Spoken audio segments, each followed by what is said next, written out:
Now we have another special guest, Ferose V R, Senior Vice President and Head, SAP Academy for Engineering. Sir, you work for a corporate. You also run a foundation of your own, the India Inclusion Foundation. What kind of role could corporate India be playing in support of this cause? Thank you. Firstly, thank you for inviting me to this amazing initiative. My take is that, the pandemic is really a marathon in the sense that it is very different from a natural disaster which starts and ends. This is going to be with us for the next few months, if not years. And so we have to really look at a long-term solution. I don't think we can solve the problem by doing Diwali gifting, and corporates do have their CSR budgets.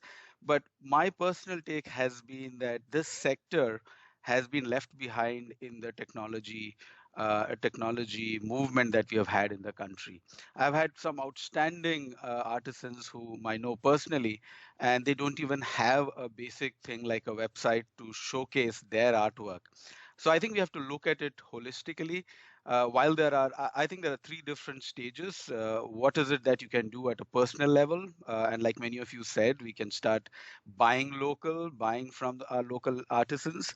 But even at a corporate level, I think we have to start looking at what are the policy changes that we can do from a corporate point before we go to a government sector.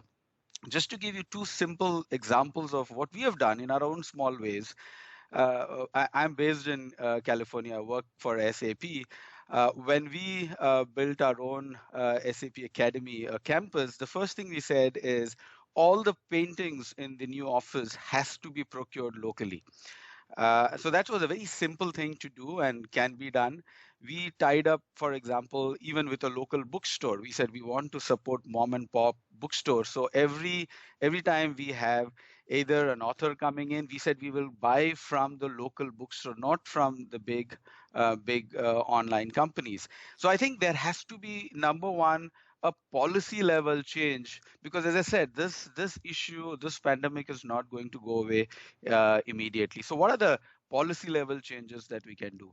At a macro level, and if you've looked at all challenges that we've faced, and this is by far the biggest one we will face probably in our lifetime, I believe the core is when we focus on what I call as Seva, Sangha, and Simran, which is service, community, and introspection. If we do that, I think we can drive a large-scale change.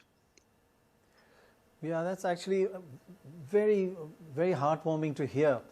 And also, we've seen historically, and you've seen it in California, the society gives huge incentives to certain sectors for 10, 15 years to boost them. Maybe tax breaks, maybe ensure that the middleman doesn't take most of the chunk of the price, and that the government doesn't put high GST on it. All kinds of things we could do for the next 10 years, a 10-year program to boost and incentivize financially this sector. Because after doing that, and after good promotion, it'll stand on its own feet, because you feel there's an inherent quality there, isn't it? Absolutely, Dr. Roy. And as I said, I get disappointed when we think short term. And the pandemic is a classic example that we have to think long term, because Diwali will come and go, but our artisans' challenges will remain. So really, we have to introspect and think long term. The importance of introspecting and thinking long term. Ferose, thank you so much.